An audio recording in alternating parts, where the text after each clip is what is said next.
Hello and welcome everyone. This is Taco Movie Talks. Welcome. Today we have three movies to talk about. All are the combination of Cary Grant and Alfred Hitchcock. It's Suspicion, To Catch a Thief, and Notorious. Um, all really good collaborations between the two. But before we get to that, I'm joined here with Matt, aka Warchamp. Matt, how have you been? I'm doing pretty well. How about you? I'm doing well. And this is a fitting episode to have with you because, admittedly, Cary Grant was not an actor with whom I was really familiar with until you started to talk about him while we were kind of covering earlier movies. So when you said his name, it was one that I think I might have heard a time or two, but I didn't connect a face to the name. And half after having seen a number of movies with Cary Grant being the lead star, I can certainly see what made him one of the biggest movie stars of his time. And I want to ask you, kind of, how did you come to know Cary Grant, the movie star? Uh, well, I think for me, I might have even initially got him confused with Jimmy Stewart.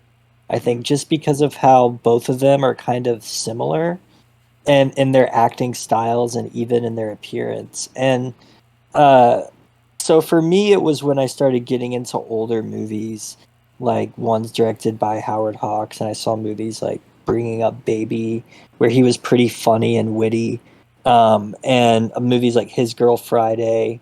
But these are the first Hitchcock and Cary Grant movies I've seen. I've actually seen more Hitchcock Jimmy Stewart combinations, and those would be in a movie like Rear Window or Jimmy Stewart in a movie like Rear Window, and I think it's interesting to see how he kind of uses them differently. Like they're similar characters, but they each have their own acting quirks.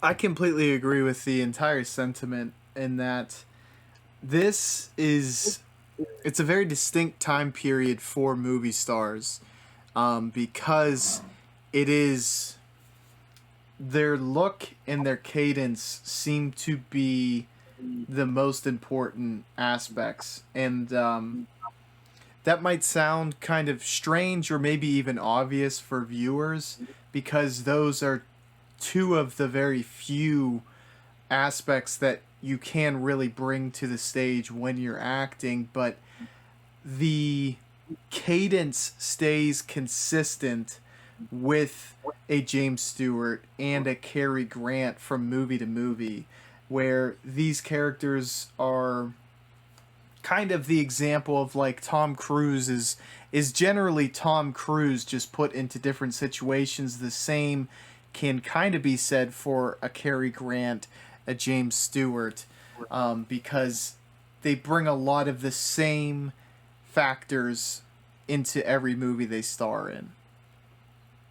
Yeah, like when I think of James Stewart in like Rear Window or in Rope, he's more he's like a very charismatic, confident individual. And the same with Cary Grant in these movies. I'd say he's a little different in Suspicion.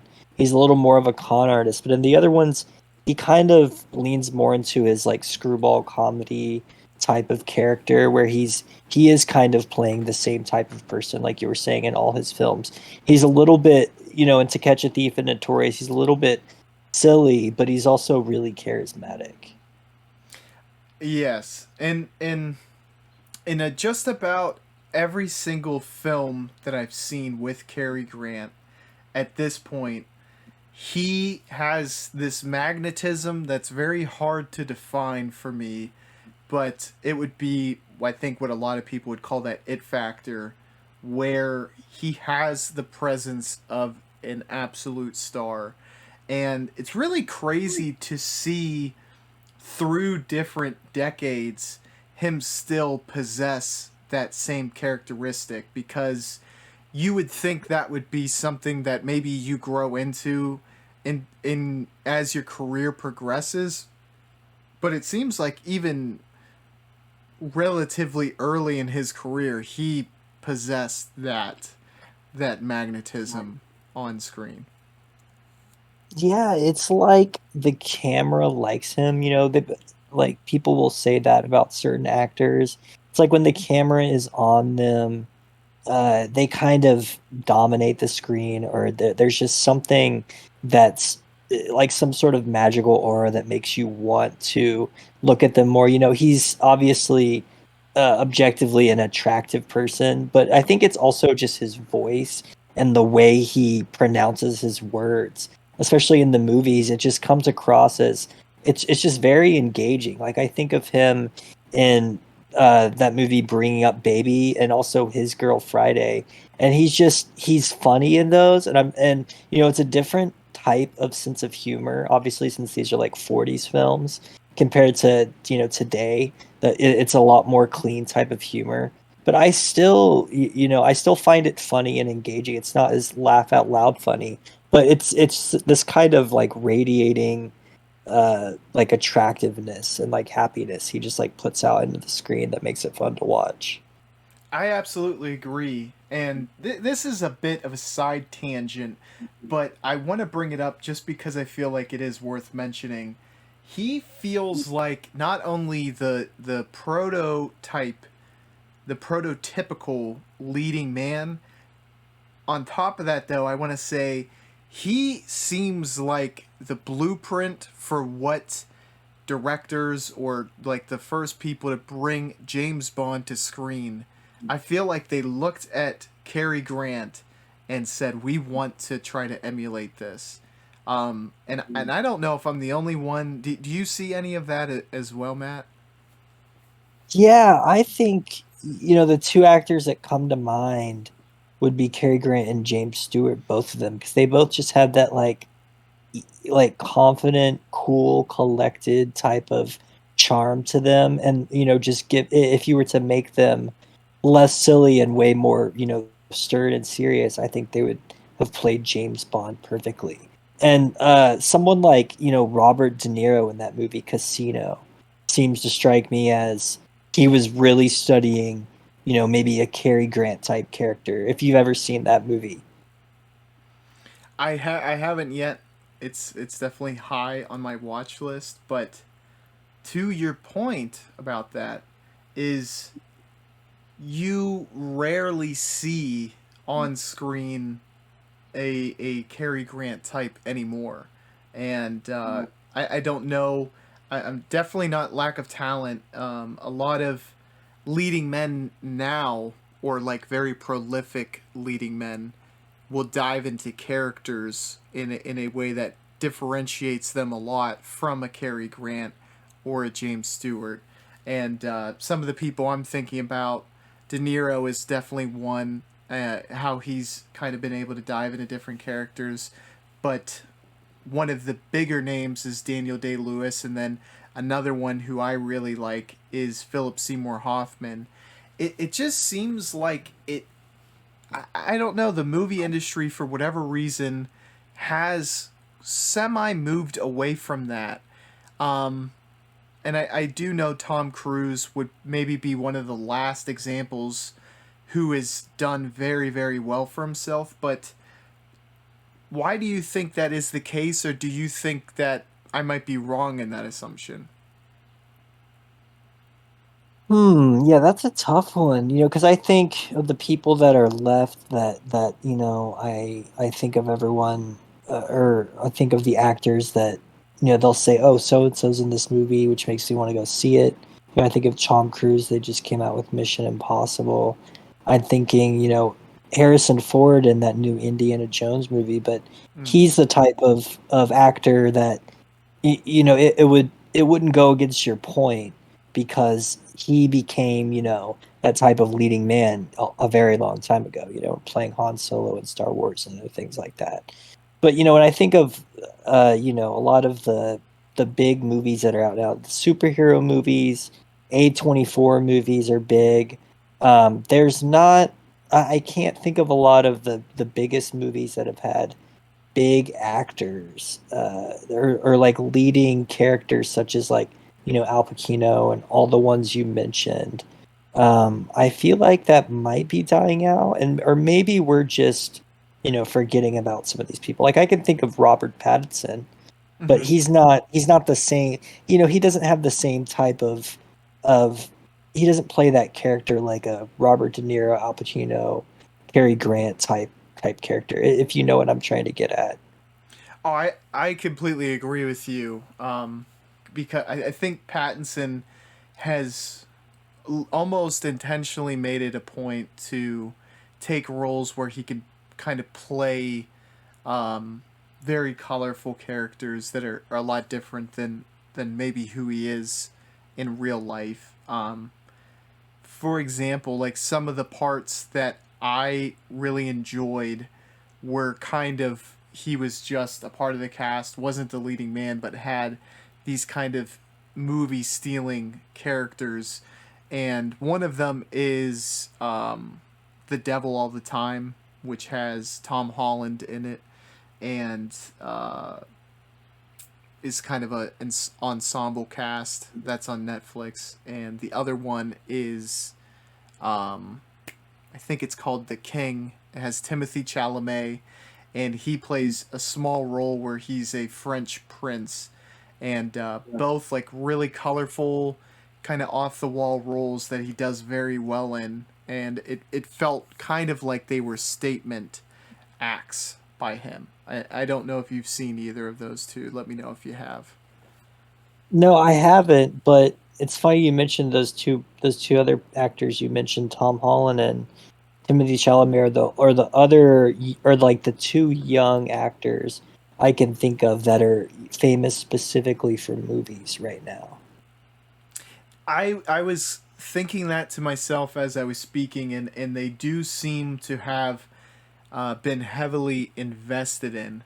And I remember reading an article about Timothy Chalamet in which, they said he hasn't auditioned for a role in like 6 years or something. I think we may have talked about this at some point, but he has very quickly risen to a level to where people want him involved in their projects because there is a portion of people that will probably be more willing to watch it just because of his name being attached to the project. Right. I actually think I saw something that said he got chosen to play that new Wonka role just because of like some high school rap videos or something like that. So I'm not sure if he even auditioned for that role, or if they were just like, this would sell the new Willy Wonka movie. He might not even be great in it, but I guess we'll see. And it's I think it is interesting to bring up those two specifically because they like if you are to compare Tom Holland and Timothy Chalamet to a Cary Grant and a James Stewart, they are like wildly different and decades apart. So it's understandably so, but James Stewart and Cary Grant kind of personify like the golden age male. That 50s clean cut, suit wearing, smart, capable, and Holland and Chalamet kind of channel this more youthful look. They almost look like they're still teenagers still. They have very slight builds, generally aren't dressed in suits. It is strange the way that it has evolved. Um, and I want to maybe pick your brain. Why do you think it has evolved this way? Do you think that is to kind of try to capture the female audience? What's your take? I mean, I think, overall it's a cultural thing, maybe. Like, back then, someone like, James Stewart, Cary Grant, or even John Wayne was kind of what the what that we made movies about, maybe because it was more in line with our culture at the time. Those types of people were more abundant, that like clean cut look, kind of. But if you think about it now, the people you see the most with their types of haircut are like military guys. And it's Mm-hmm. just like back then, you think way more people were involved in the military. So it's different cultural shifts like that. I think, you even have people like Leonardo DiCaprio who Mm. blew up kind of like a Tom Holland or a Timothy Chalamet in the 90s. So I think this kind of youthful, like different sort of culture is, I think, the reason why we have these sorts of people more popular. And I think, I see more the people, the actors that are big in the superhero movies, someone like Robert Downey Jr. or Chris Hemsworth, to be maybe a little more similar to, at least looks wise, that older like Cary Grant type of person. Yeah, I agree with your point, and to piggyback off of one of the points you made, specific to Holland and Chalamet, I think it's the generation, like the millennial generation. I think, kind of coming of age, and production companies, media as a whole, trying to represent them and films, because I think it is proven that you're more likely to see a movie where you feel like a something similar to you is being depicted. You know what I mean, Matt? Yeah, it has to be relatable. And Mm-hmm. and when most people watch these older films, like the ones we're going over in this podcast today, I feel like most people can't relate as much, because of what everyone's wearing and the dialogue and just all of it. I would have to agree that the dialogue, especially, it feels like a movie, and for me it didn't detract from it. It's actually really kind of engaging and captivating the way that they talk, and there's like a really nice rhythm to the beats of how they deliver their lines, but it's certainly, it may even oppose what you would consider like naturalistic acting nowadays. Um, and I think that is a great point to kind of explore. Do we really care for dialogue that sounds like what we experience every day? I think there is definitely a role for that, and I do think that can definitely go completely against the grain and be interesting just from that standpoint.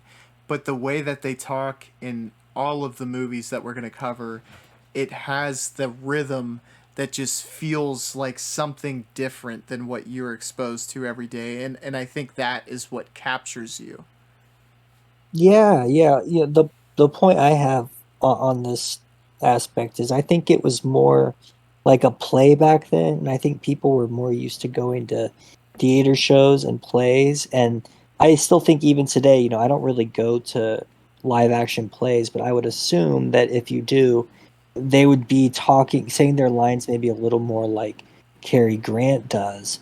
And I think we're very much more removed from that kind of thing. Like I was watching Notorious with someone, and they're not used to watching old movies, and they said at one point they were, I think, sitting in a cafe eating or on a train or something, and you can kind of tell the background isn't real, and it's because they're on a set in the movie.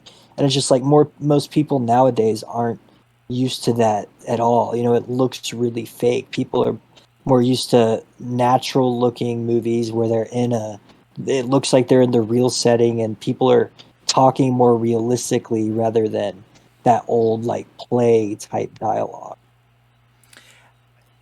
I see exactly what you're saying, and that is kind of tangentially related to one of the points I want to bring up, that is kind of giving props to Alfred Hitchcock, because two of these movies are in black and white. One is in color, but even the black and white films, it is captured in such a way that there's just always beauty on the screen is really the only way that I can describe it. And it seems like the cinematography, some of the camera tricks especially, but visually Hitchcock finds a way, despite any of the limitations, to make what's on screen look interesting.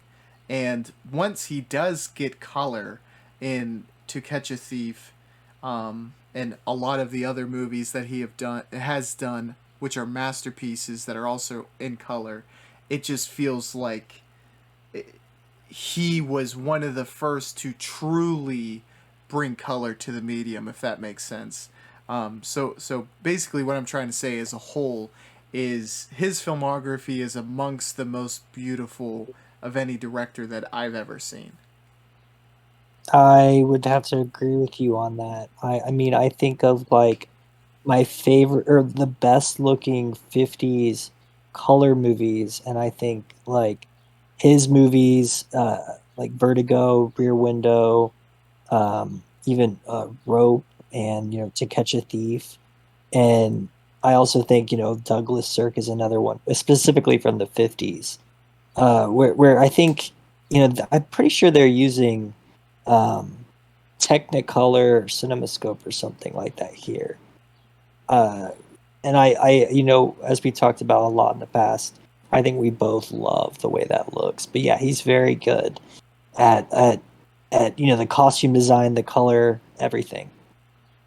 Yes, absolutely. He is one of the directors who I think put Technicolor on the map. If there was one director that I would point to as a distinct example of someone who maximized Technicolor, I think Alfred Hitchcock would have to be that man. And something else that I want to mention about the movies we're going to talk about before we dive into each one individually, the female co-stars in this are just absolutely fantastic. There's Ingrid Bergman, there's Grace Kelly, and there's Joan Fontaine, and each and every one of them hold up their end of the bargain as being able to share the screen with a bona fide movie star and hold their weight. And I just wanted to say all three of them did a tremendous job in these films.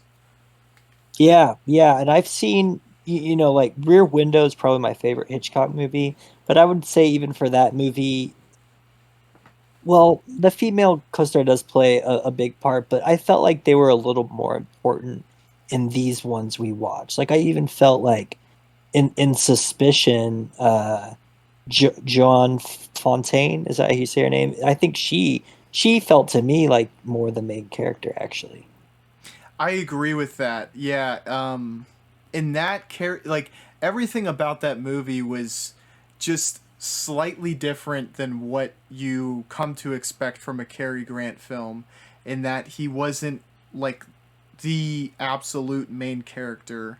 He was kind of like 1B to Joan Fontaine's 1A, and he was also different from the fact that he wasn't like the capable, straight laced leading man who had a straight moral compass. He was kind of a like villainous con man, for lack of a better explanation. So that was a really interesting film for both of those reasons, I think. Yeah, that was like the first thing I was gonna say about Suspicion was that that was a different role than I've seen Cary Grant play in any movie. He's never really a villain, but he did it pretty well. I mean, he basically is a villain. I mean, it could be argued, but I mean, he's a con man. Even if he didn't end up doing the things he did, it's pretty certain that he's a little bit of a schemer.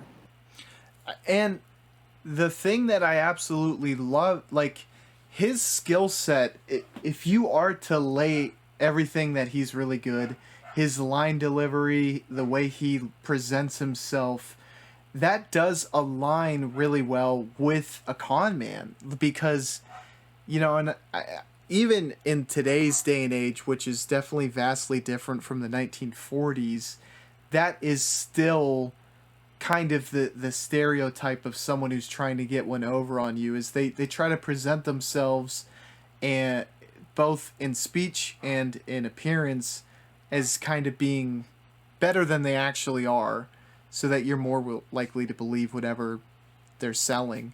And Cary Grant just seems to personify someone that would make up a perfect con man. So, quite honestly, I'm surprised that it wasn't emulated after the fact, and also that no one thought that would be a good idea prior to this either. Yeah, because I mean, and he's also really good at, I guess the term is gaslighting, when he's making her believe, that what he's doing is not suspicious at all and that she's crazy for thinking it.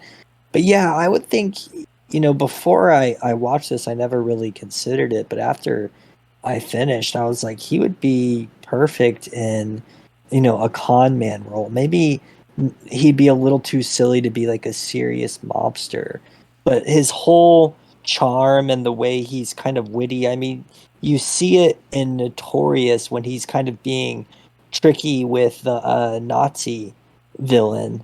But he kind of has that seems to be part of his character base. Yeah, like it, and that also I think is another reason why like a spy esque, 007 James Bond role probably would have worked perfectly for him. And not to mention, just another tag along thing to the prior statement, it does seem like Sean Connery's look is very much inspired by Cary Grant's look in multiple films that he starred in.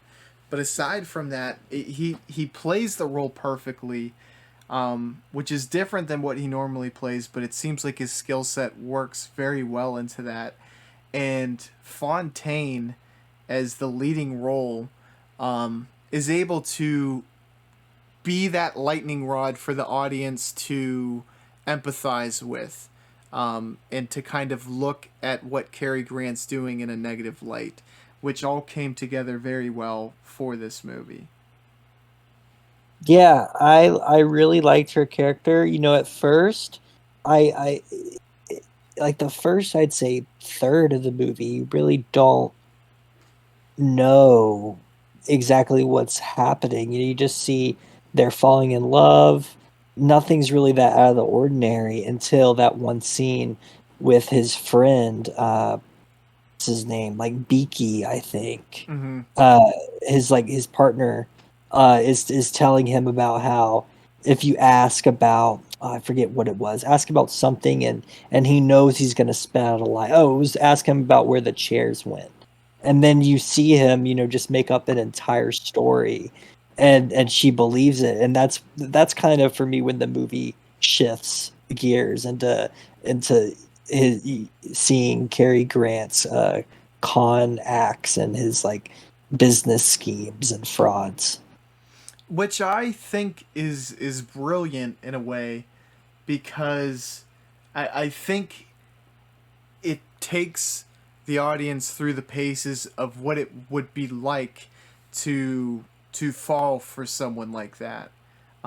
Because I think the red flags probably wouldn't become immediately apparent, especially like when you first meet someone and first fall for someone. You're kind of blinded by the light, as the phrase goes, where you're not looking for the red flags, but once things calm down, and also probably gaining the exposure of their friends, can clue you in to what their true nature is. So I thought that was really, really cool as well. And this is a film that I actually heard Quentin Tarantino talk about on a podcast, where he explains the ending, I'm looking forward very much to talking about that. But he describes the entire plot, and it was before I actually saw the movie. And because of what you said, how the first third is almost disconnected. It's like a prologue almost before you get into the actual story beats. But I didn't realize I was watching the movie that Tarantino had gone into detail about until we got to that very point that you mentioned, which is I do think it was a good creative decision though. Yeah, yeah, it's because you kind of, at least I kind of just thought at first it was just going to be a romance movie, and I didn't really read the full like detailed plot line. And so I was like, I wonder what's going to happen. And then after that part, it just kind of takes off with, him going, and then he goes and you found out he's a gambling addict, and he's actually, I'd say his character in Suspicion, at least like the character Cary Grant is playing, is has a little more depth than the other movies we watched. Like the other ones, he's more charming, and you're kind of know it's him on screen. But I feel like in this one, you're really getting to see him play. As we were talking, we haven't seen him play a con man before. He's getting to try out a role he doesn't usually get, at least from what I've seen. Yeah, and to that point, it seemingly allowed him to show off more of his acting chops. I think, and is arguably his best role of these three. Yeah, yeah, because the other ones, I really like him in, but it's more like the same way I like James Stewart in the other films. Just kind of he's playing himself and his role fits. And in this one, he puts you more on edge. Like he makes you a little uneasy, especially towards the end. You really don't know like what his intentions are. And it's pretty interesting to watch. Yeah, and I think there's like after Fontaine kind of confronts Cary Grant, that is a brilliant scene um, where you kind of see his whole mentality and the way he thinks about life kind of put out on the table because it was kind of shocking because of the way he presented himself throughout the whole first third of the movie. And it seems like a completely new character almost, but you just that thread continues throughout the final two thirds because you come to find out that Grant is really good at presenting himself to be something completely different than what he actually is. Yeah, yeah, you see that, not only is he a gambling addict, but probably has some sinister things worked up. But we'll talk about the ending or whenever you're ready. But that kind of also brings it back and makes you question what his intentions were. Exactly. In that it was, you feel like he's very calculated in choosing Joan Fontaine to begin with, and that was his role because he makes it very clear that he doesn't want to work, and that he has high aspirations as to actually earning a lot of money, and that he wants to live a lavish lifestyle, but um, if you roll out working, there are very few alternatives to be able to fund a lifestyle like that. But I do want to go into the ending and I want to talk about some of the points that Tarantino presented because it made me look at the ending through an entirely different lens. Um, in the ending, it kind of presents the fact that Fontaine believed Grant to be trying to kill her. She thought that he was trying to kill his business partner, Beaky, who you mentioned earlier, and that he was really after her inheritance and Beaky's money and nothing else, that he was a con man and a murderer. The ending kind of wraps it up as though there's this great revelation made that all of these things were just circumstantial and that all of her suspicion was incorrect. But The way that Tarantino frames it is the absolute final shot we see. Cary Grant puts his arm around Fontaine in what he describes as a very creepy way. It didn't throw off my alarms when I saw it, but I can understand where he's coming from. And he alludes to the fact that perhaps this was kind of a wink and a nod to the fact that Grant was indeed trying to kill Fontaine, that he had been caught, for lack of better terms, but was able to talk his way out of it. But once the camera cuts, it doesn't mean that he is not going to continue to try to kill her after the movie ends. I want to get your thoughts. What did you think about the ending? Did that run through your mind at all? And I guess any additional thoughts on top of that? That's really interesting. So here's I was mostly just confused, Mm-hmm. but I would have to say even before, like I'll say this, when he put his arm around her like that, I did think something was a little weird about it. I didn't think that, I didn't make all those exact assumptions Tarantino did, which is that, he had gotten away with it. But I kind of had that thought a little bit beforehand, right when he was saying, "Oh, I was grabbing you, trying to pull you in, making sure you didn't fall out of the car." Right when he said that, in my mind, I was thinking that's total BS. That's not what he was doing. Mm-hmm. But I totally agree with Tarantino's thought about, because it's like this smug way of kind of putting his arm around her, and he's kind of like, I like he kind of just maybe he's thinking in his head, I got away with it, she believes me. And he's kind of like comfortable and satisfied with what he did. I uh kind of like to I would see it the same way Tarantino did at the end. And I think that makes for a really cool, interesting ending and final shot. Me too. And I also I think I like Tarantino's method because it gives credit to Hitchcock, and and I think both you and I and Tarantino like know how genius he is of a director and a storyteller. So giving him the maximum amount of benefit, I think, is honestly is the safest way to go with him because he is so great. And I think it makes way more sense because the circumstantial nature for everything that he explains to be true, that's so coincidental that it's that is much less believable than him actually being a killer, I think. So it covers up that deficiency in the script. And Tarantino stated that it had to be that subtly done because this was done in the 1940s. I believe, if I'm correct in this date in my mind, this was 1941, and I forget what it's called exactly. I think it's the Hawes Commission or the Hars Commission.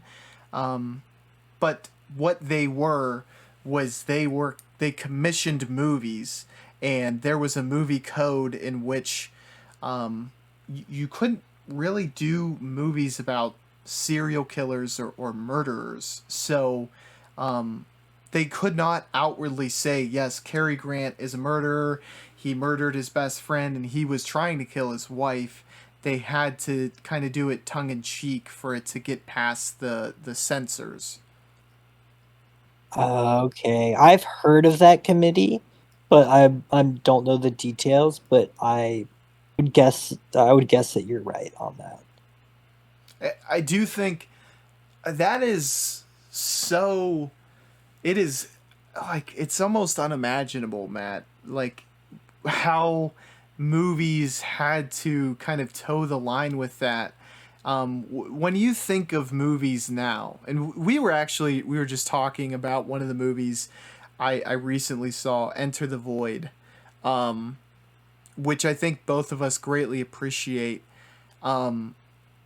it's insane to think in different time periods how restricted they were in their storytelling, and you can do a lot of mental exercises thinking like, gee, what would a Hitchcock movie be like had he been in his prime in a different era. It's really interesting to think about that, and it's also interesting to think like everything you would have to overcome while being creatively restricted because of a commission like that. Yeah, it's in my mind, it's similar.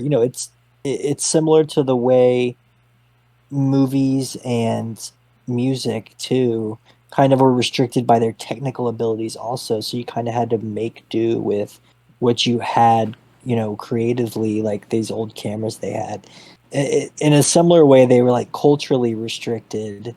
And you think if none of these barriers were in place about what you could and couldn't put on the screen, they would probably have had a lot more dark and violent themes. I just think, they're always thinking about how can we adapt this and get it on the big screen so that everyone could see it.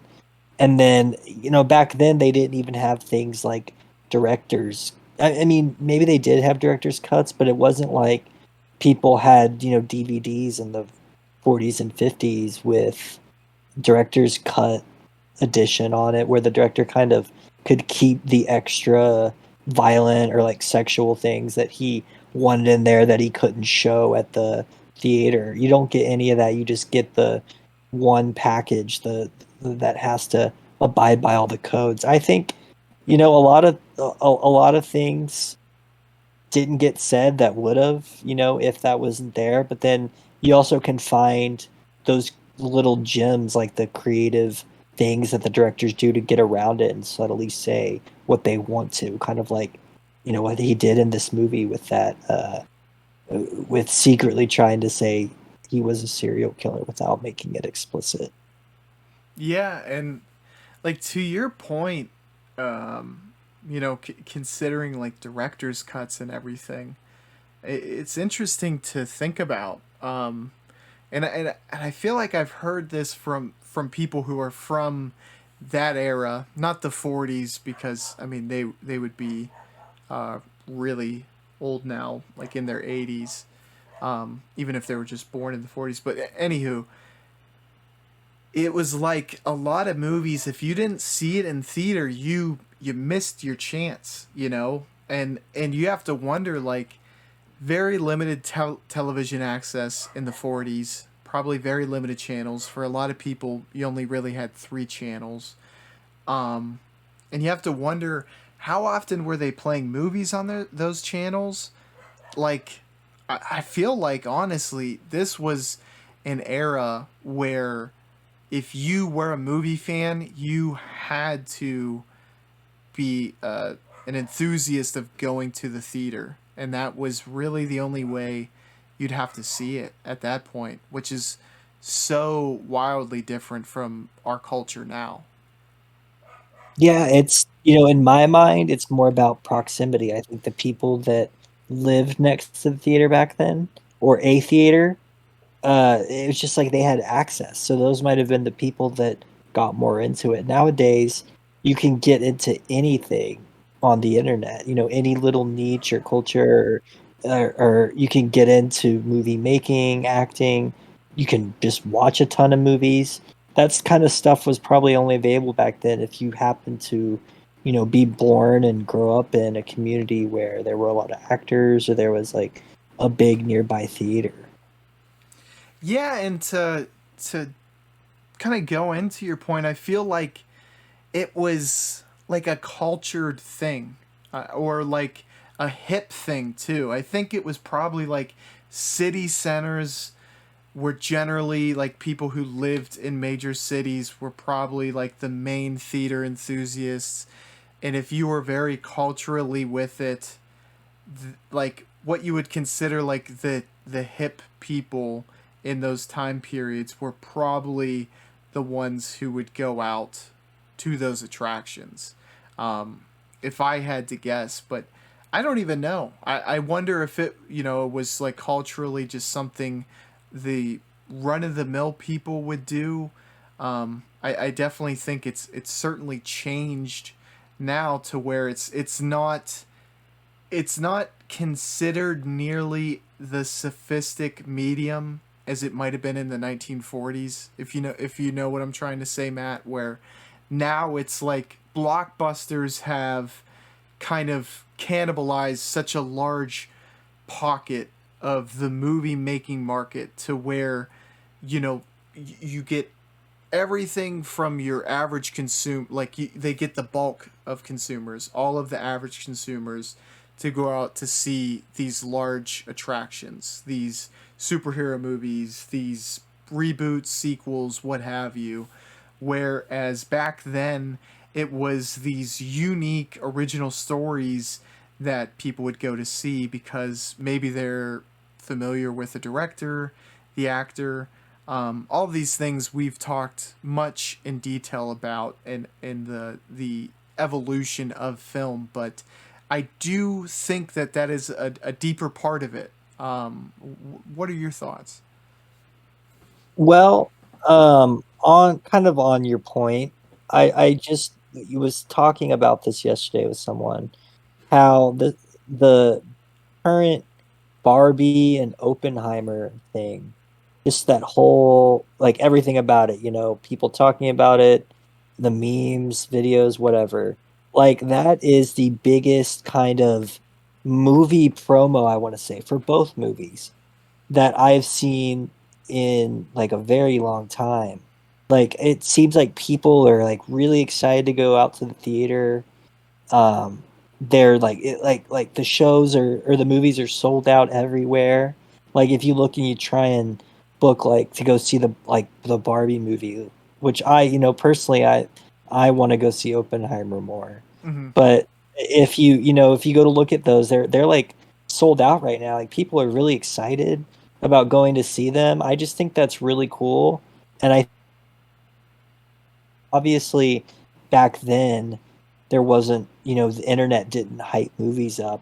But I'm guessing, I can't even really imagine how uh they heard like these movies were coming, or that this movie was going to be a thing, because there weren't really TV advertisements and things like that. Maybe it was just like you said, you're more cultured and hip, and maybe you live in a big city and there's probably theater in that big city, and you just see, oh, this movie with Cary Grant, who I've seen him in other films, is coming to show in our town. Let's go watch it, when it comes out. I think, and then I think the people, that lived way outside the cities probably just never even saw films. Yeah, I mean, like where I live now, I mean, in the 1940s, I would have to wonder like where they would even to go to see films. Um, you bring up a really interesting point too, and this is a phenomenon that you where it's the people are genuinely excited and hyping the movie up. I haven't seen something like this for something that are like original. I guess Barbie is original. I think in the way that it is adapting that it's definitely not like a Barbie story that's ever been told before, and Oppenheimer is obviously based on the life of an actual person, but I will call them original IPs just for ease of making the point. In that, generally, you only see something like that is a part of an existing IP that has been proven.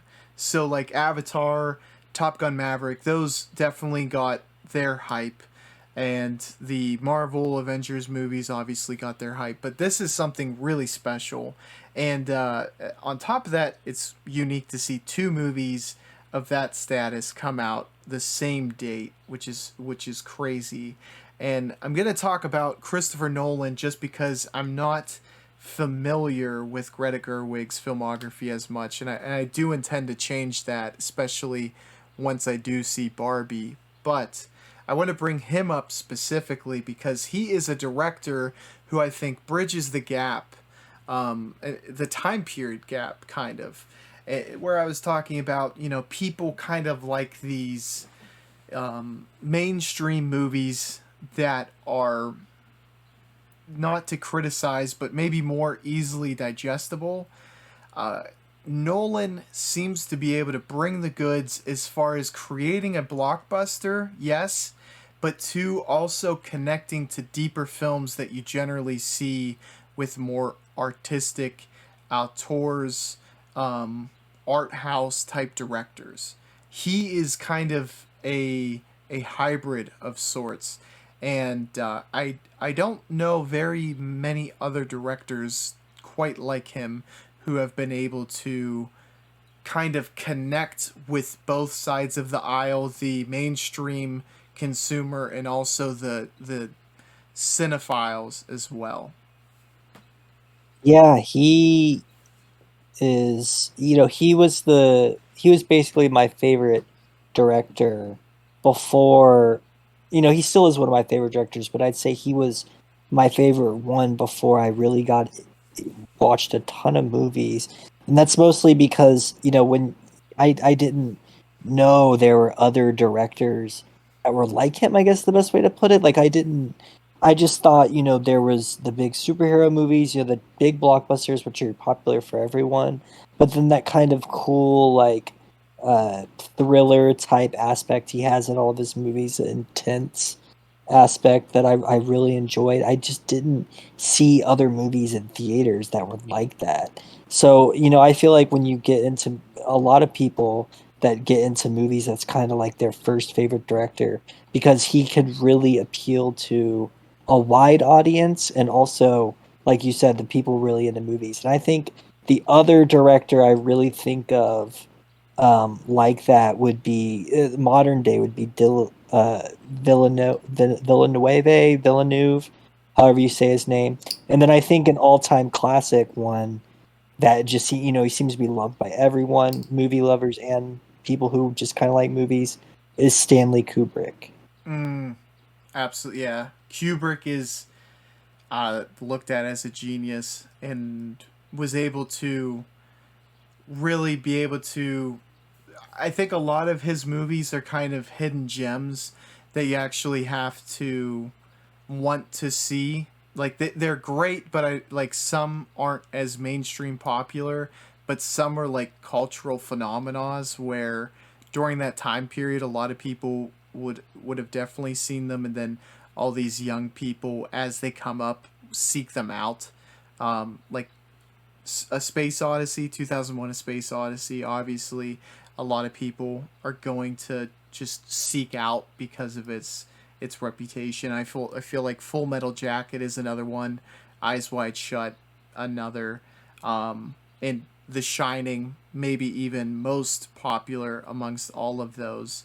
He certainly was able to do that, and I do think, to your point, a lot of people think of him as one of the most genius directors of all time, and I think I'm definitely in that boat. Um, it's a very fine line to be able to achieve both of those things. And I feel like I don't know this for certain. I can only base it off of trying to put myself in the perspective. I wonder if Hitchcock was considered a person like that in his time period because his films do feel very modern, especially compared to when they were filmed. Oh, I think he is 100%. I think Hitchcock is like the king of suspense. I think that, every suspense movie ended up taking from Hitchcock. I think he was the one.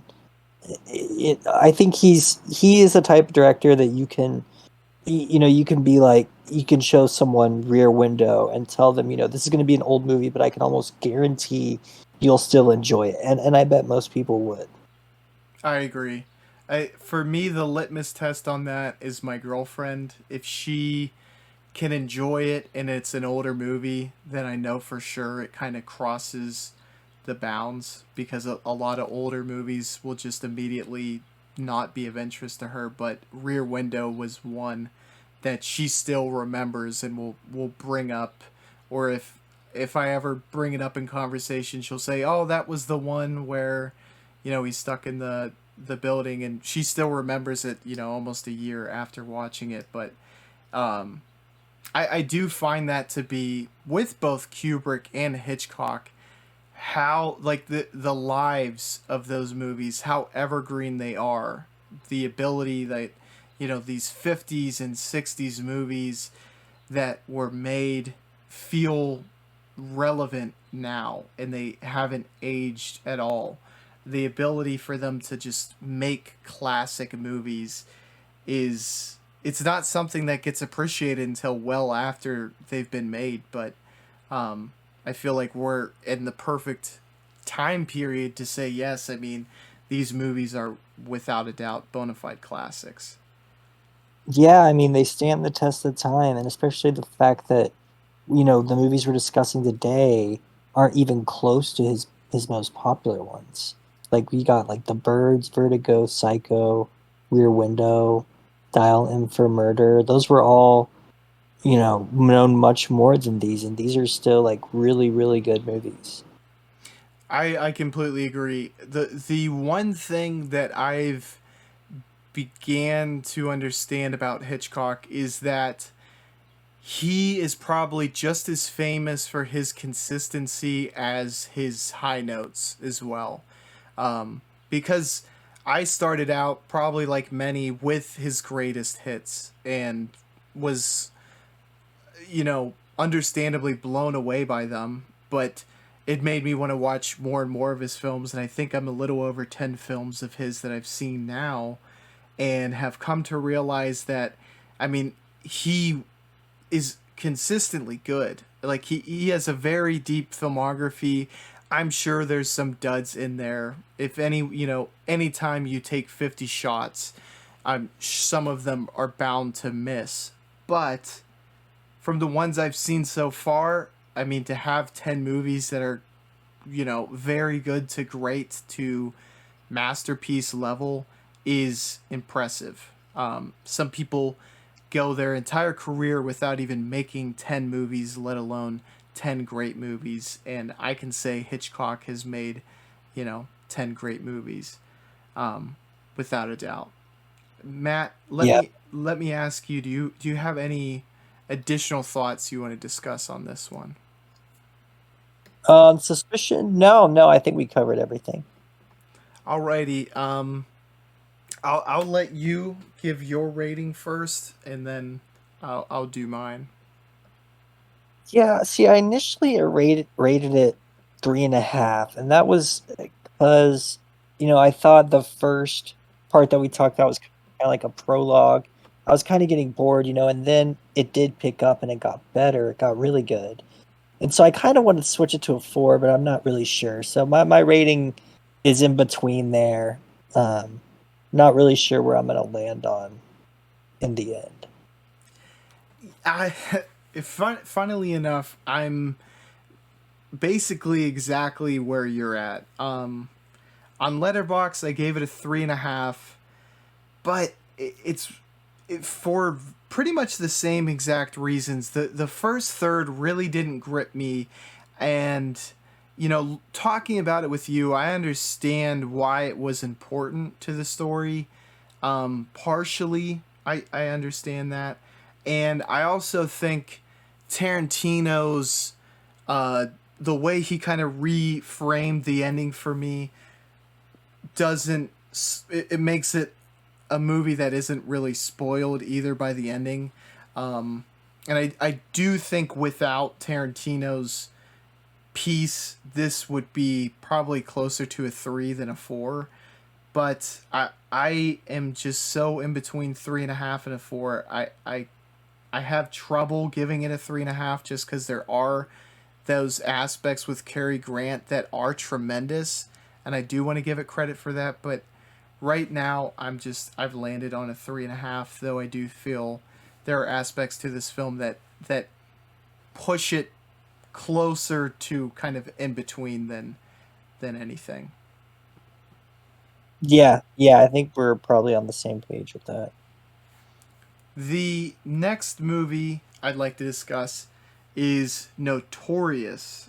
This is Cary Grant, Ingrid Bergman. It is kind of that espionage thriller where I've been over and over again talking about how good Cary Grant would be as a James Bond type. Well, this is kind of a movie that fits closest to that range of movie, but Grant is a U.S. intelligence agent, and he's trying to leverage Ingrid Bergman because of her father's association to the Nazis to gain critical information to what the Nazis are doing post World War II. Because I believe at least because I think this is filmed in the late 1940s, and I think that is kind of the time period in which this is set. I thought it was an interesting plot, and I really liked the chemistry between Cary Grant and Ingrid Bergman.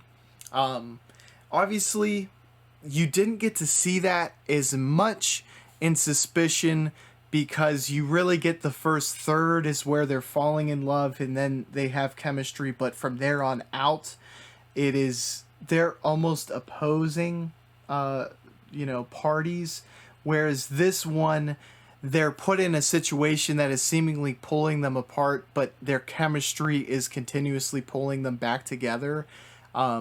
And it was really well done from that perspective. Matt, I want to get your kind of initial thoughts on this film as a whole. So my initial thoughts, or well, my kind of overall thoughts on the movie, a couple things. First, something I really enjoyed is that it seemed to have good pacing. It really kept me engaged the whole time. Like just the way it moved forward, I stayed interested in it. Um, the second thing was I think you already mentioned that I thought the plot was really interesting. Just the whole fact that she's going undercover with this guy and has to fall in love with him. It's just unique to Hitchcock. It didn't seem like a typical Hitchcock story. And kind of the third thing that stuck out to me that kind of goes in line with that is in within that plot, the role that Cary Grant plays. Like how he's kind of like he is, a government agent, but he's disguising himself to be her lover in front of the Nazi, when in fact he actually is her lover. But that's also what he's kind of making himself out to be, so he doesn't get, discovered as a government agent. I think that's all just makes for a very cool and unique story that I really felt engaged and enjoyed it the whole way through.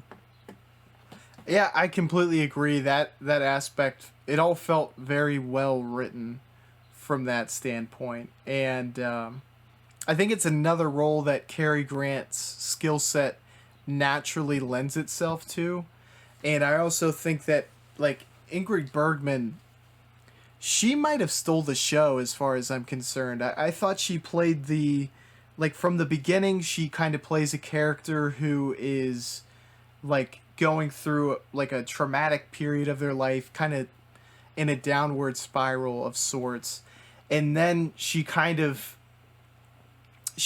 this glimmer of hope in Cary Grant, and you have to wonder what his motivations are at one point because he always kind of keeps a wall up, and as we kind of discover how invested both parties are, it makes us more invested as well. So just everything about this, from the romance to the actual mystery slash uh, drama and suspense of it all, everything was just paced very well and gave us just enough information to be hanging on every note. Yeah, and another thing I was just thinking about while you were saying that, I really liked actually the villain, the Nazi character. I thought that we got to see, his side and his perspective and his family. I thought that was great. I really liked that because a lot of times you just get to see, him get mad or just act like a villain. We actually got to see him, and that goes hand in hand with how great I think the final shot of the movie is. rivals the Suspicions last shot. I think they're kind of equally brilliant in the way that they end. Yeah, and just remind me of that final shot because I remember Ingrid Bergman's character being sick and Cary Grant kind of carrying her away from the house. What was that the final shot, or am I forgetting it?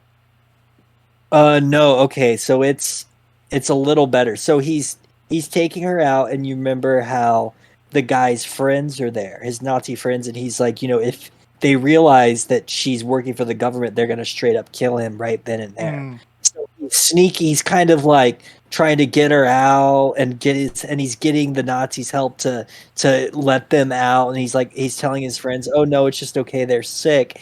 And then his friend, or I think it might be his brother and the other Nazi guys, they start to figure it out as they're leaving the house. And when he gets in the car, remember when Cary Grant gets in the car with Ingrid Bergman, the Nazi guy wants to come with them really bad because he realizes they're gonna possibly kill him now that they know what's going on if he stays at the house. And the last shot is he's walking back up to that mansion and they're just like looming over him, all watching him on the porch. And that's it. Like that's the final scene. Like Cary Grant and Ingrid Bergman drive off screen, and he like slowly walks back up to the house, and he's just about to get killed. Does it ring a bell now? yeah, that definitely rings a bell. Because as they're piecing it together, they pick up on like a plot hole in the story that they're trying to spin. In that they're like, well, how did you know to come? And Cary Grant says she phoned me from her bedroom, and the other Mm-hmm. Nazis realized that they had taken the phone out of her bedroom and that it's all a facade, which Yeah, is exactly. that was brilliantly done. I do love the subtlety of when a storyteller is they do something like that where the audience is privy to it. It's not spoon fed to you, but you know exactly what they're trying to go for. Yeah, yeah, and the whole way he discovered it, the Nazi, discovered it and tried to poison her at the end. I just, think now that I'm talking about it, I realize I just thought the whole storyline specifically. I guess, I already mentioned the pacing, but just the script, the story, how everything unfolds. I think this is one of my favorite Hitchcock films with that. I think another one where it's brilliantly kind of unfolds is Rope. That's the other one I can think of. Yeah, it's a mark in a director's efficiency of storytelling, and writer, as they should definitely get credit for that too. Where it just paces itself perfectly. It doesn't do exposition dumps, to my memory, and it just tells the story really really well. Where I was completely on board, really interested, was with it the entire way, and I just greatly enjoyed that, and really really well done. I thought all the Nazi characters were good. Obviously, the two leads were great.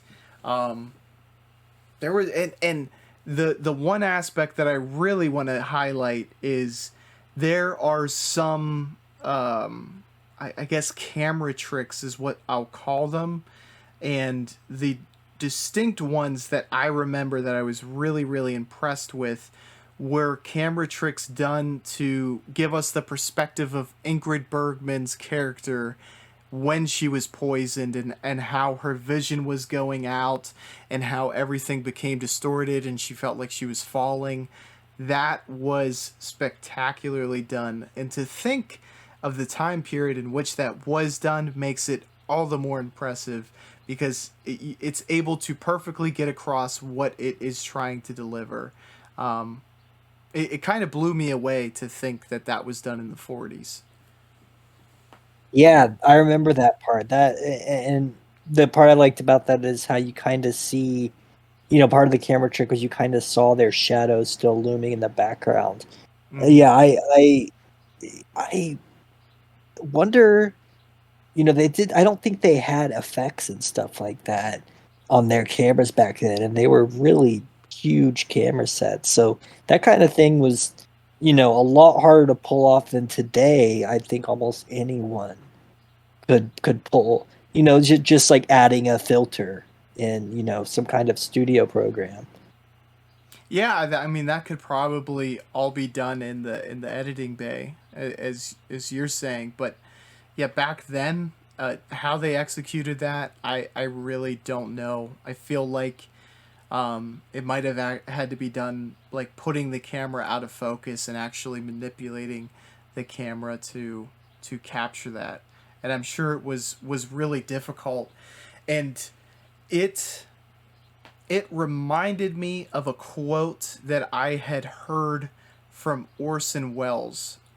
And he said in an interview that I think they were kind of talking about his his climb to his quick succession to fame rather, and how after Citizen Kane he became like one of the biggest names in filmmaking.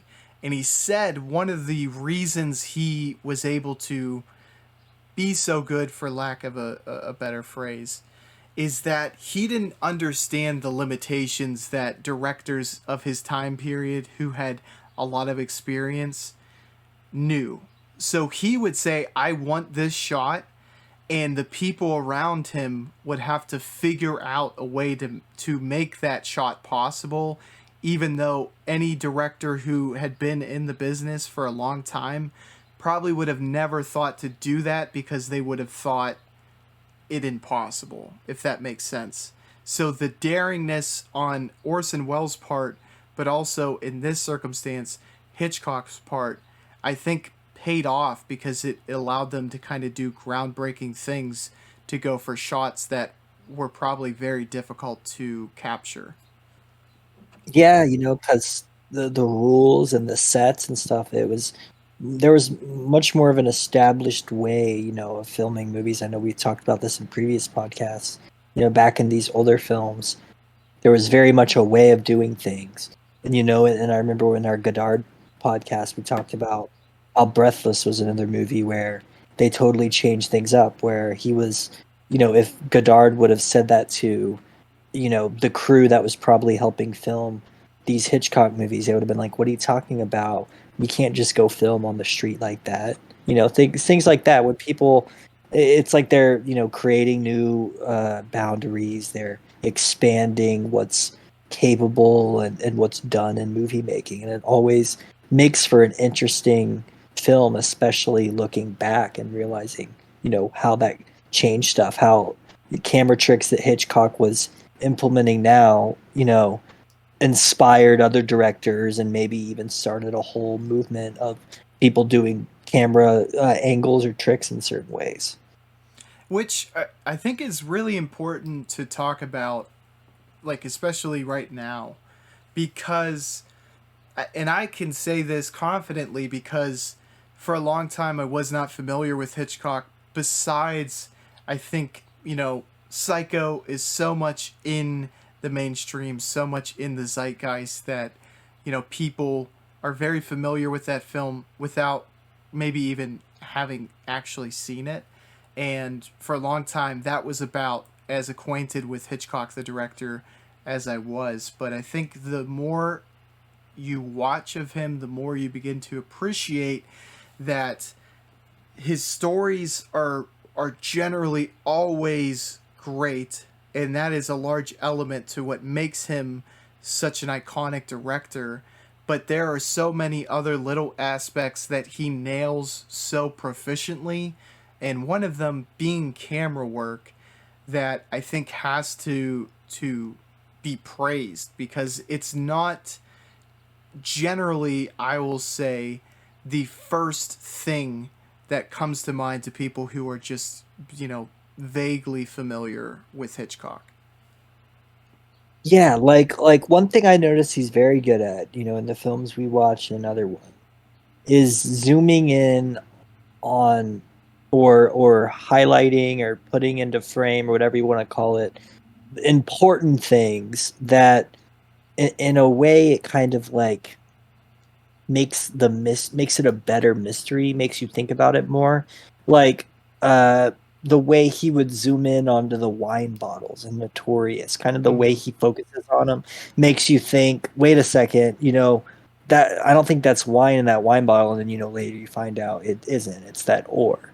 Um and stuff in Rear Window, the way he kind of show frames and puts things into the perspective of his binoculars and where he's looking. He's very good at those little camera tricks, or whatever you want to call it, cinematography, that just leads to a great, like, a lot of suspense. It's a lot of where he's placing the camera somehow creates the suspense. You could probably teach. There probably have been entire college courses taught on Hitchcock's way to build suspense through his camera work. I would have to agree with you. I feel like he would be definitely an inspiration if that was something you wanted to improve upon, and every director should probably look towards him to at least pick up something, because there's probably a lot to be glommed onto from him. But to take what you said a step further, like, he is commonly referred to as the master of suspense. And I think what solidifies him to that is, in a time period like this, in the 40s and the 50s, maybe even the 60s, um, it was probably a time where the medium that you would go for, like a thriller or some type of mystery, you would maybe first go towards books, honestly. And I think Hitchcock was able to maximize the medium of movies to achieve things that you really cannot achieve through writing. And a lot of that comes through the actual camera work itself, because there's a lot more subtlety to, like, kind of panning towards a bottle as opposed to writing it into a book, because it might become a lot more obvious if you're reading it, as opposed to, oh, this is now in the shot and it's something that is important that later gets revealed. So I also think that is another contributing factor as to what made him so important historically in cinema. Yeah, like I think, I was just thinking modern day, horror movies. There's so much more effects they use and scary types of props and whatnot. And I find myself, at the edge of my seat more in a Hitchcock movie, from the 40s or 50s, that doesn't really have any effects in it. And it's really just the way he's building suspense through, the sound and the camera work. And it's just pretty crazy when you think about that kind of thing. He's able to do so much with less. With him, less is more, in a sort of way, and he definitely maximizes every single shot. This was of the three, like, arguably the best cinematography. The next movie we're going to talk about, I thought was really picturesque, and a large part of that is because it has the benefit of Technicolor. But before we get to that, I want to ask you, Matt, is there anything additional you want to talk about with Notorious? No, I think we covered everything I wanted to talk about for this movie. I'll go first. I'll say, for rating, I gave this one a 4 out of 5. I did like it more than Suspicion. I thought it was great. The story being great and the cinematography. Matt, what is your take on this one? Yeah, I had the same rating for this one. Even though I was a little shifty on the other, I would still say I enjoyed Notorious more than Suspicion as well. I just thought it felt a little more put together and complete. Absolutely. The next film that we have is a very interesting story and a beautifully shot film. It is To Catch a Thief, where Cary Grant plays a former thief himself who is trying to catch a person who is using his same MO, uh, kind of as a guise to get away with their crimes in hopes that Cary Grant's character will be framed for that. Um, and Grace Kelly is the other lead in this one. She is a wealthy kind of socialite who is on vacation, I believe, with her mother, where Cary Grant lives, and has a love affair with Cary Grant as he tries to get closer to her, as a means to kind of head up his own investigation to the person who is trying to frame him. Uh, Really good cat and mouse story, one that fits perfectly within the wheelhouse that Hitchcock has kind of made his name off of, a perfect mystery of sorts. Really liked it. Matt, what were your kind of initial thoughts on this one?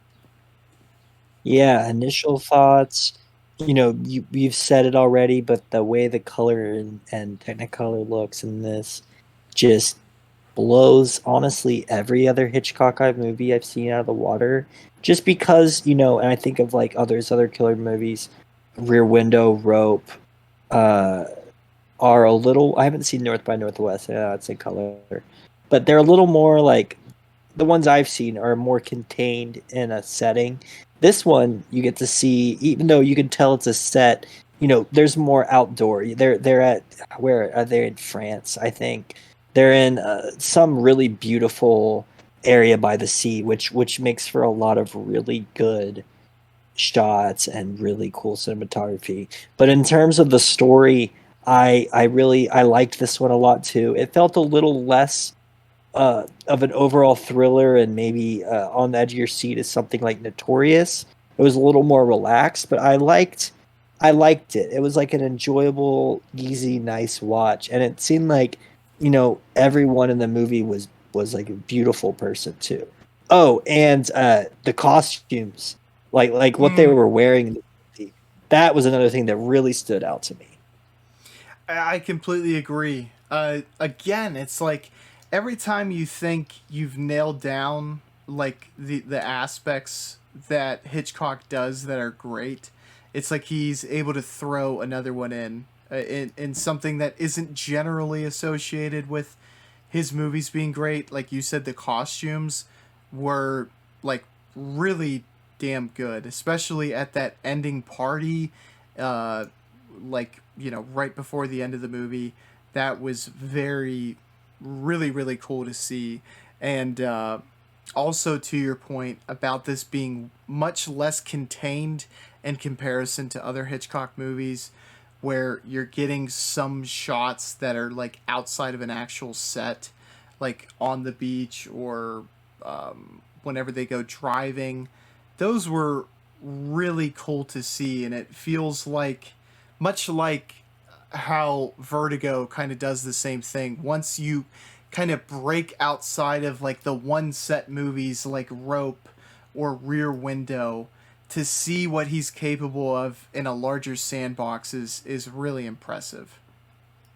Yeah, that I've actually seen Vertigo in a theater, and I remember, I believe they're in San Francisco, and the shots of that were really, really great. This, To Catch a Thief reminded me, I think probably just because they were in Europe, more of like Godard. If you've Mm. seen like Harriet LeFou and stuff like that, just very colorful and vibrant, and a lot of use of all of like being on the coast. Yes, definitely. I mean, and to your point too, what you said with your initial thoughts. I mean, just everything about it's such a pretty movie. Um, and the one movie that you said you hadn't seen is the only other one that I would put close to it as far as like visual beauty, and that's North by Northwest, which is coincidentally another Hitchcock movie with Cary Grant in it. But definitely one of his most picturesque films. And to kind of marry that with a solid story as well, I thought it was a really good combination for sure. Yeah, yeah.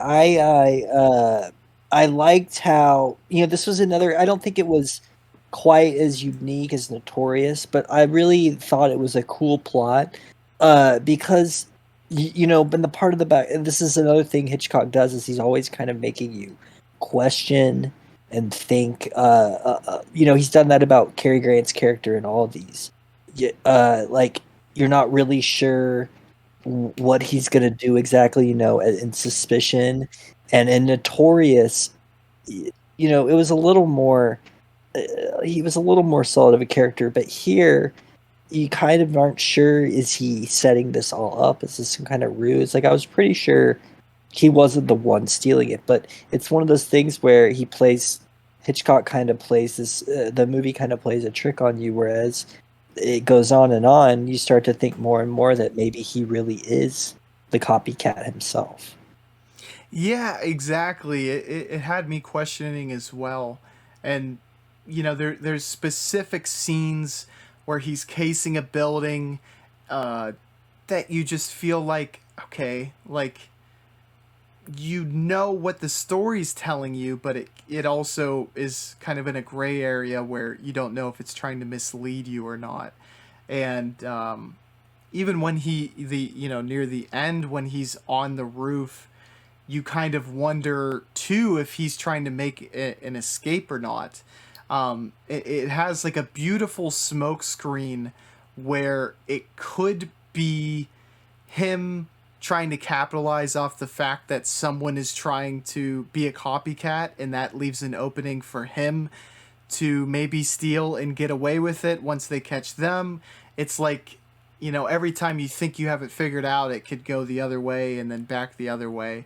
Um, and that's what made the mystery so awesome. And also another aspect is once the reveal was made, it didn't feel like quite like a cop out or like something that we didn't have enough knowledge to be able to put together ourselves, if that makes sense. Which is something I really appreciate in mysteries. I hate like those cheap reveals where it's like a character that you're like never even really introduced to, or it was never really set in stone, or there's a lie told to you that makes you think it's not them. It's like the person who did it was always kind of plausible and even had some suspicious aspects about them throughout the movie. Yeah, like now looking back, I'm thinking it was so obvious that's who it was, but at the time, I guess it really wasn't. I agree. It perfectly set it would give you that feeling of like there's something suspicious about them, but then it would pull back just at the right time to where it didn't have enough time to kind of linger on it. And there would always be like there was a gentleman who was I think kind of following him that you didn't know a lot about, but you saw him kind of pop up time and time again. And I think he was even, you see him near the ending, and you start to think, I think that might be the guy. And he was like a really good red herring to kind of uh, shield the actual thief. Yeah, yeah, I remember who you're talking about, and I remember thinking the same thing, that it has to be him because, and they placed him near the axe multiple times. He's the kind of guy that you'd usually think it was, and then the way it would usually go down is, he catches him, and then he reveals that, he works for maybe someone who's more close to the story. But you don't get that at all. It really does feel like a surprise. And I really like, my favorite scene from the film was probably that scene where they're on the roof, just because it's really suspenseful. That was one I was on the edge of my seat for. And most of the movie, there's not a. It feels more relaxed, as I was saying, but uh, that ending is very thrilling. I really enjoyed it. Yes, yes, and Another aspect of this that I think is really great is how Grace Kelly's character plays an intelligent enough character to piece together that Cary Grant is putting on a facade with her and her mother. And I also love the juxtaposition that Grace Kelly's mother also, she doesn't resent Cary Grant after she's privy to the information. There's like there's a specific time period where Grace Kelly, thinks she knows everything about Cary Grant, and he's very reluctant to admit any of that information. But once it is finally revealed and there's kind of no debate anymore, that she thinks, well, then he is the thief. And it's very interesting to see that dynamic between him, Grace Kelly, and Grace Kelly's mother. And it was just a really interesting tidbit at that time period, and how it all resolves is even more interesting. Yeah, yeah. I really enjoy the whole, the way it kind of plays out. I think I was saying the same thing about Notorious. It's he has a way of like building suspense and throughout the entire time of both of these movies, adding little clues here and there about who it might be.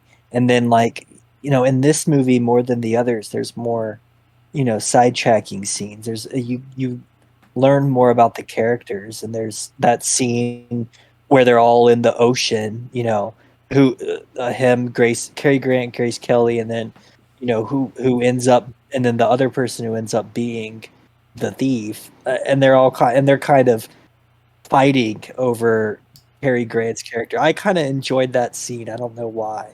I just thought it was uh, just like one of those things Hitchcock does where he puts in like a comedic relief. In a way, it's comedic relief, and Cary Grant is just basically being himself.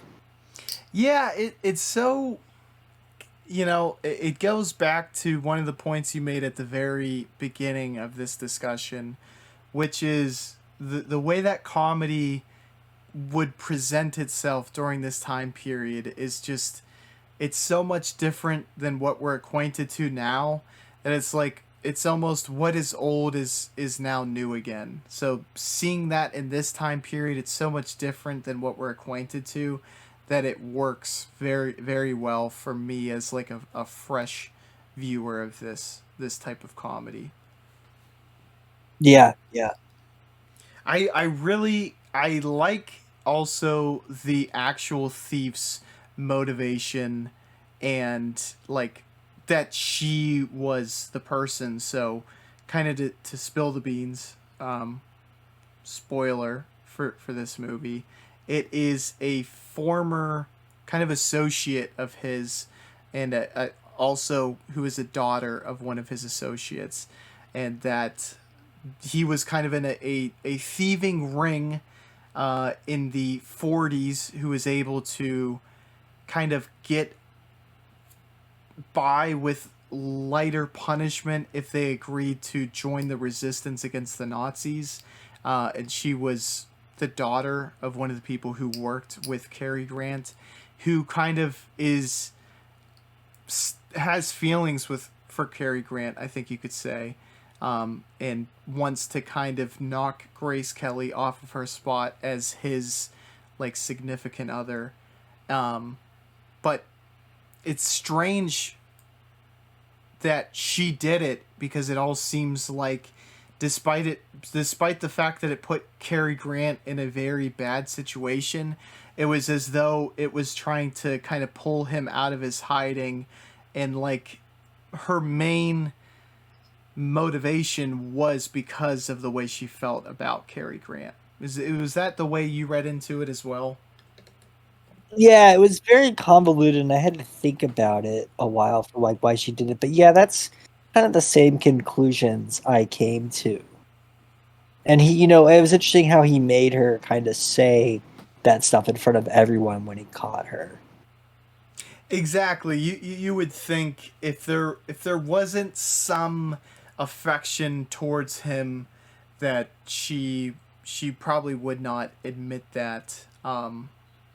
But and also reiterating what you said, like a rooftop kind chase, for lack of a better word, and reveal is like that is kind of that's what cinema's all about. It's like it's about those magic moments where you can create this set piece that is very thrilling, super suspenseful, and just automatically visually appealing. Um, that I think that ending really ties a bow on all of this, and quite frankly, it might make me look at the entirety of the movie just through a better lens because of how high of a note it ended on. Yeah, yeah, I think the ending is the best part, obviously, for this movie. I think that you could say that about the other films. I think this one, in a way, the other films are left more on a questionable note. Like you don't know for sure what's going to happen, and that's obviously done on purpose. This one, it feels like the story wraps up more, and kind of like there's an epilogue. You kind of know how everything worked out. There's not a lot of questions to be had at the end, and I think, it. I like this one. I'd say like the way like if you were to put all these three movies together, this one would be the one that's different from the other two, because I Mm-hmm. feel like this one ends more on a happy note, more on like a you would leave the theater being satisfied that the story played out completely and you wouldn't be questioning, and that kind of to me goes with the whole, I guess, feeling of the movie, the more laid back nature, just the Cary Grant really seems to be, I would say, playing himself more in this movie than any of the other ones we've watched. I completely agree with both points made. I mean, even aside from the fact that this is in color, it is definitely it sticks out amongst the other two. Um, and I think that's without I, giving up, but it will probably give up if you've been keeping track. The rating of this film, I think that's why I kind of have this above the other two. Um, but before I get deeper into that, I want to ask you, Matt, do you have any additional things you want to talk about in To Catch a Thief?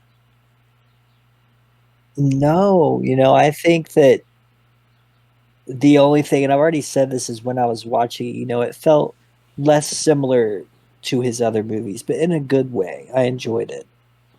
But I'm interested to hear what you have to say about the rating. Yeah, I think this is I enjoyed this the best amongst the three, and I really think to kind of go back to what I was saying before. I think the ending, honestly, which is strange to say because I think you brought up a good point. All the endings of this are really really solid. I think Suspicion is an example where it kind of covers up for um, it not being able to overtly do what maybe it intended to do at the outset. And Notorious is really great that it comes to like a very like a great conclusion and also a subtle ending as to the fate of one of the characters who becomes major in the second half of the movie. But this is just like one of those classic reveals as far as any movie goes. Like if you were just to paint the stakes for a great reveal of like a cat burglar, I just think that this is the absolute best way that there's kind of a great cat and mouse where Cary Grant is, not actually in his costume. He's laying in wait. He finds out who it actually is. Spotlights on him, guns drawn on a rooftop. They think it's him, and then he's able to kind of get the person to actually reveal themselves. Um, it's just it's kind of classic as far as I'm concerned. So it just gives it a slight edge amongst the other two. Same rating as Notorious. I gave this a 4 out of 5 as well, but I just give it the slight edge for that specific reason. And another thing that I've said time and time again, but what distinctly separates it is also the color and just how pretty a movie it is. Matt, what is your rating on this? So my rating's a 4 out of 5. I would say comparing it to Notorious, I don't know. I would say from start to finish, I enjoyed Catch a Thief probably overall a little more. But I would say Notorious feels more like a Hitchcock thriller, where at least in that film, after kind of around the part where they're investigating the wine bottles, is where it starts to feel more like a Hitchcock movie. Like if I were wanting to watch something similar to like Rope or Rear Window or another Hitchcock film, I would maybe want Notorious more. But in terms of like an overall movie and like cinematography and the looks and how the story plays out and the climax, I think Catch a Thief has a slight edge. Yeah, and to your point, I think it's even distinct from Hitchcock movies in both story and in both look. Like it has a lot of his films have a crisp look, and it's because of the VistaVision paired with Technicolor. But and you were stating this earlier, and I just feel like it's worth restating. But it's even in an upper echelon of that, where this movie almost separates itself because it shows such beautiful vistas, and it has a way more freer element to it because it's not just restrained to a set. So it even his movies are beautiful, like we said before, but this is even like one of the best examples of that beauty. So it separates itself from Hitchcock's usual filmography in a number of ways. Yeah, I think this is in a great three selection of movies. I'm really glad we got to talk about this, Matt. Cary Grant was obviously an actor that you were familiar with much before me, but the more and more I watch him, the more and more I begin to understand what makes him such a great actor, um, just in the annals of history in cinema. And on top of that, to get to see a great and prolific actor married with such a tremendous director, I mean, what more can you ask for as a fan of movies? Yeah, I mean, when I think of classic movies, Cary Grant and James Stewart are the two faces that come to mind. Exactly. And both of them, I wouldn't, I'm not, it definitely wouldn't say made their name, but I think honestly etched out their place in history due in part to some of the projects they did with Hitchcock. Now, I think you could definitely say that with a lot more authority on behalf of James Stewart. He's obviously done It's a Wonderful Life, and that movie is one that it has a life of its own at this point. But James Stewart in Vertigo and in Rear Window are kind of like those movies that are just classic movies for sure. And Cary Grant, I think, achieves that somewhat in North by Northwest, but I don't know if it ever quite gets to the popularity of some of the projects that Stewart and Hitchcock did together. But I guess this is a good question to ask to you. Do you think some of Grant's best performances came through working with Hitchcock, or maybe does that distinction go to Howard Hawks? Hmm, that's a good question. I don't know because I feel like his characters are similar in the Hitchcock films, and the Howard Hawks films as well. Um, I mean, because he's kind of been in romance and screwball comedies in the two in the Howard Hawks movies I've seen with him in, Bringing Up Baby, His Girl Friday, and this other one called Arsenic and Old Lace. is also a screwball comedy.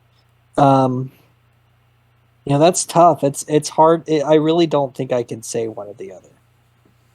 Yeah, the one thing I will say, and I'll be able to have a definitive stance, but now I'm only speaking from the light experience I have with Grant and Hawks, is that he has more variance in what he shows with Hawks. At least in my perspective, there's obviously not obviously, but there are comedic elements that Grant portrays in his Hitchcock movies, but that gets leaned into a lot more with Howard Hawks, which I will say I had a vision of what Hawks did in my mind that was completely broken by that. I thought of him more as like just a Western director, and seeing him and Cary Grant both do comedies was surprising, and I was very surprised by how good they are.